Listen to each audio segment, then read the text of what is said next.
Now, like I said, I ain't no Pewview, I ain't no Ben Stoker, I ain't no Michelin. You know what I'm saying? I'm not none of them. I'm an average dude. I ain't no expert, but you know, these are what help for me. I just want to keep emphasizing that because I know somebody gonna get in these comments and just act crazy. You know what I'm saying? What's good, people? It's Taco No Safety. Welcome to the Gun Club. And today we're gonna be talking the importance of dry firing. Now, I ain't no expert, but I'm gonna share with you the tips that help me. So if you're shooting low left or having issues managing your recoil, stick around, enjoy the video. Let's get right to it. Now, the firearm we will be demonstrating with is the Staccato P, a beautiful piece of art, but this isn't a gun review. This is about dry firing, but firearm is clear, slide, clear, safe direction, bang. Then I also have the X Macro here, clear, safe direction, bang. Now the reason I have two different size firearms here is because, you know, full size firearms are a little easier to manage the recoil, and it's less recoil, and you also can get a better grip. So people tend to shoot full size firearms better than your smaller subcompact compact guns, right? Because there's less real estate on this gun for your grip. But we're gonna talk about the Staccato P first. Now, how I think of it is my right hand, because I'm right hand dominant, I want to be as high up the gun as I can with both hands, right? The high, because the slide, let me take this out so the slide drop, right? Because your slide does this, right? The higher you are, the more leverage you have to keep the gun down or in control, right? So I try to get as high as I can up the gun, right? Up the grip, as high and tight as I can. Now with this empty space here, I put my palm in there. Now this is, you know, your non-dominant hand. That's solely up to you for how you want to do it. I like to be as high as I can. Some people are down here with it while I'm higher. So my middle finger is underneath the trigger guard. My pointer finger is on the front part of the trigger guard. I squeeze these two together while bowing my elbows out and squeezing my hands towards each other, right? Like that, right? Squeezing my hands toward each other, and I'm so high, right? I'm able to manage the recoil a lot better. Now if you're shooting low left is mainly from your trigger pull, right? When people from an inconsistent grip and trigger pull, and when you go and you pull that trigger, you have a natural, you know, I guess, reaction to kind of pull it and twitch down and left when you do it. So a lot of times when people are shooting low left, it's from an inconsistent group and slapping the trigger. Because when you slap the trigger, you see what I'm saying? You see that? I don't know if y'all can see that, but when you slap the trigger, that's what you do. You go low left. I can see it. I don't know if y'all can see it, but try it. You slap the trigger, you're going to end up shooting low left. You want to have a consistent, straight back pull, right? And another thing too, you don't want your finger all the way in there. You want just the so you got this slit in your finger. You want only this part on the trigger. Only that part of your finger on the trigger. I can't get a good view for y'all, but and then when you squeeze, you want to squeeze from front to back. You know what I'm saying? Just squeeze it. Nice and easy. Now I understand that this is a Staccato P. It's a hammer fire gun, so the trigger is a lot crisper, right? So that's why people tend to shoot these better. That's why people love striker fire guns and tend to shoot them better, because the trigger is forgivable. You can get more accuracy out of the trigger than you can with a striker fire gun. Not saying you can't be accurate with a striker fire gun, because there's some straight up shooters out here, Ben Stoker,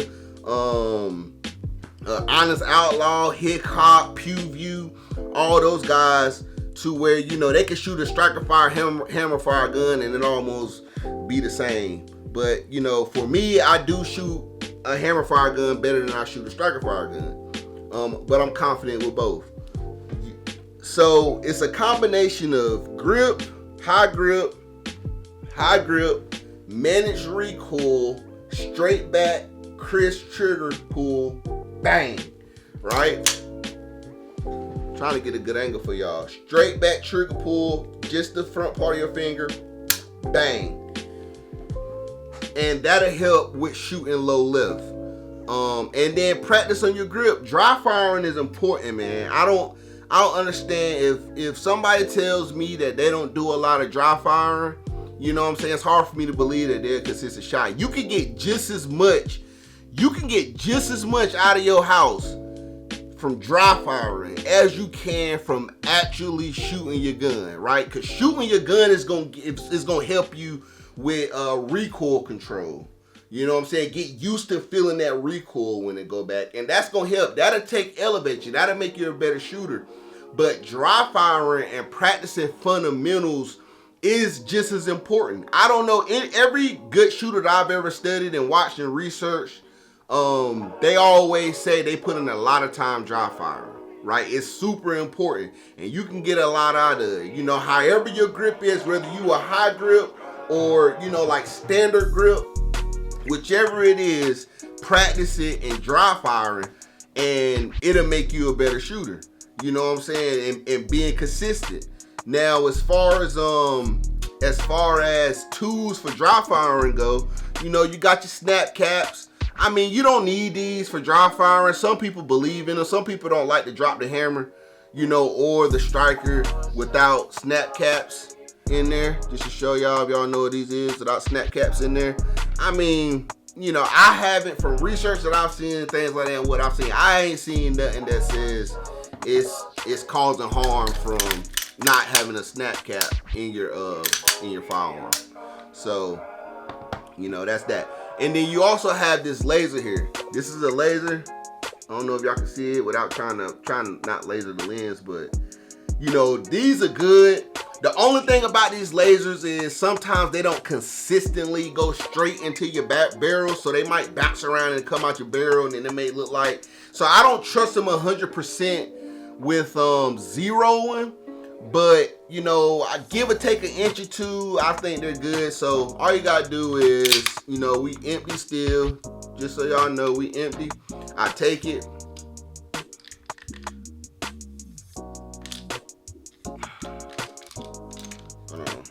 Can't really see because of the light, but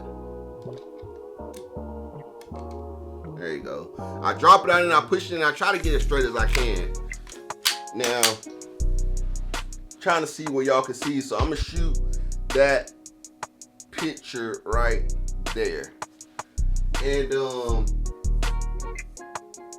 bang. You know what I'm saying? And then I just aim and I try to shoot. Okay, I'm gonna try to shoot the O. Bang, shot the O. I don't know if y'all can see that, but you know, and that's what I do. And I practice my dry firing. Get you one of these, man. They're like $20 on Amazon. You know what I'm saying? And that's a good, and it's a good way to practice your dry firing and consistent trigger pulls. So it's grip, high grip, strong grip. Squeeze your hands into each other, right? And consistent straight back squeeze of a trigger pull. Do not slap the trigger. So when you go, you pull the trigger, bang, right? And then know your reset. The staccatos, there's hardly any reset in these, but hell, they work. And focus on your reset. You get to your reset, stay on it, bang, for your follow-up shot. So those are tips and things that I use for, especially on full-size guns, that help me, and I do it consistently at home. I try to dry fire as much as I can consistently, and I've seen a big difference personally. You know what I'm saying? Like I said, I'm no expert, and I hope nobody watching this video and taking that way like, oh, he trying to teach me, or I'm giving y'all bad advice, or whatever the case may be. This is what worked for me, and this is how I view it, and from, you know, learning from different shooters that I've studied and stuff like that, who this is what they recommended. And, you know, I'm gonna listen to them before I listen to anybody who is not proven to be a shooter. So I understand if you don't want to listen to me. Now, we clear still. Now, on your smaller firearms, on your smaller ones, these are a lot harder to control. you know what I'm saying, to shoot, to have a consistent group, and to have, you know, really good follow-up shots, right? Because you got less real estate to go on. So, you know, I get here. This is an S macro. It is comped, but it's kind of snappy too, though. It's flat for the size, but you know what I'm saying? Whatever. This ain't about the gun, but you know, I'm still able to get a high grip there. You know what I'm saying? With my middle finger there, pointer finger. That's why I like having a flashlight, because I can squeeze the flashlight really hard. And then I point my thumbs towards the target. Eyes on the target. I stay on the target. I stay target focused, not dot focused, not iron sight focused. I stay target focused. Whenever I see that dot hit wherever, you know, line up with wherever I wanted to go, wherever I'm shooting, I'm pulling the trigger. You know what I'm saying? I don't follow the dot around or none of that. I'm looking at the smallest piece of target that I can see on the target, the smallest thing that I can see on a target. And whenever I see that red dot hit that target, I'm pulling it. Bang! You know what I'm saying? I'm letting it go. You know, and it worked for me. You know what I'm saying? So, and everything that I say might not be perfect. I'm still learning how to talk on camera shit. But yeah, man, so just try to get a high grip, get up there, and this is a striker fire gun, right? So the trigger is not as crisp as, see that? So I'm on a wall there, and I still got some creep. That right there in itself will, just that little bit amount will cause you to not be as accurate. Just that right there. So you see I'm on a wall, and I'm thinking the trigger's gonna pull, then I squeeze, and it's not pulling yet. The firing pin ain't dropped yet. So that creep in itself will cause you to not be as accurate. So you won't, that's why it's important to have a really good trigger. You know, the lighter the trigger, the more accurate you can be, because it doesn't take as much, see that, and to pull the trigger. You know what I'm saying? Once you get there, and we all human, ain't nobody perfect, but these guns are way more perfect, way more accurate than we will ever be. So keep that in mind. A lot of people are like, oh, my gun ain't accurate. My gun ain't accurate. No, your ass ain't accurate. That's what it boiled down to. Your ass ain't accurate. So just keep that in mind. Practice with your gun and get it done. You know what I'm saying? See that? Boom. See that creep? That right there cause you to, you'll miss something just for that. But you practice enough with it, you'll get it. You know what I'm saying? So y'all can see. Practice enough, bang. And just pull straight back. Bang. See, and that's my grip. You get a better angle on my grip this way. That's my grip. I got a high grip. These are squeezing. My elbows are squeezing to each other. I'm squeezing the top half of the gun. I'm as high as I can. If I ain't feeling that slide, if I ain't feeling these serrations rub through the side of my hand, then I ain't high enough. I need to get higher. You know what I'm saying? The same thing with this right here. You clear? Look at that butter. Butter, man. You can base a steak with this mug. So butter. You know what I'm saying? So we on a grip with this, and that's my grip. And that's what helps for me, man. You know what I'm saying? I don't know. You can try this or whatnot, and it may work for you. There's some people, you know, I've shot with a lot of different people, a lot of beginners and stuff like that. And these tips genuinely help them. You know what I'm saying? These tips help them. A lot of time people don't understand the importance of grip and trigger pull. Now, I'm not saying you're going to shoot like Deadeye or Deadpool or what's the old buddy from Suicide Squad? Deadeye, I think his name Deadeye. You may not shoot like him. You ain't gonna hit everything, but I promise you, if you dry fire and you work on a better consistent grip and a consistent trigger pull and a consistent reset and trigger pull, your follow-up shots and your shots will get a lot better, man.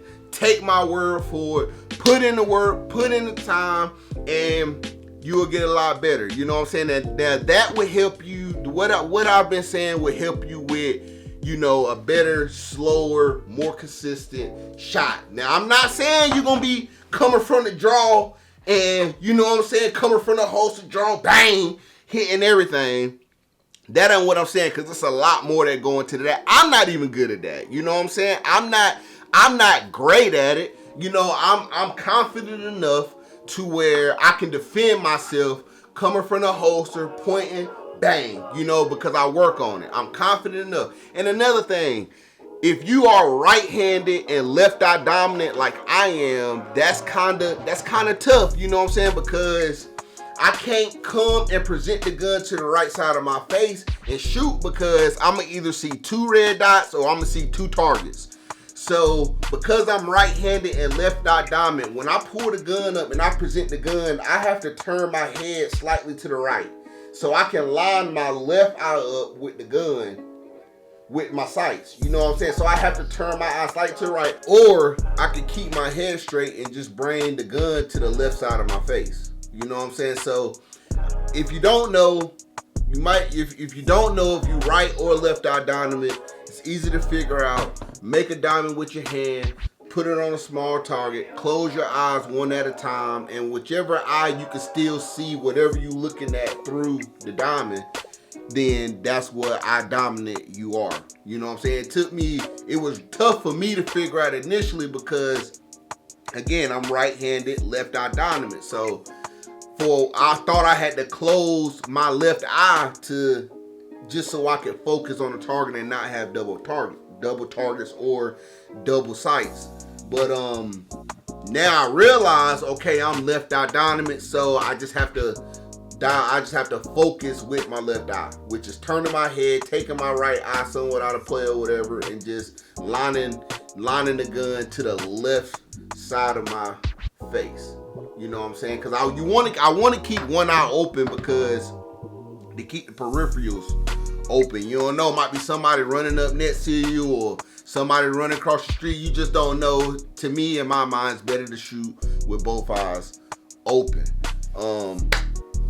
But yeah, man, I'm trying to get better at talking on the camera and making eye contact and all that stuff. You know what I'm saying? I hope this was somewhat of a helpful video for y'all. You know what I'm saying? And again, man, I'm still learning too, but those are things that I learned that worked for me that I figured I'd share with some of y'all, you know what I'm saying, if y'all are beginner shooters. And if you a better shooter and you a experienced shooter, leave some comments, man. Leave some tips for me. Help me out, man. I'm open. I'm always open and willing to get better. And I take reasonable advice from people who know what they're talking about. So if you can help me out, you know what I'm saying, leave a comment, man. We can all start a conversation or something like that, man. Hey, man, this is Gun Talk. I appreciate, you know what I'm saying, whoever watching this video, leaving a comment, liking, subscribing, whatever y'all doing. I appreciate the support. I appreciate y'all checking me out, man. Again, man, Taco No Safety. Stay alert, stay deadly, stay dangerous, and I'm out.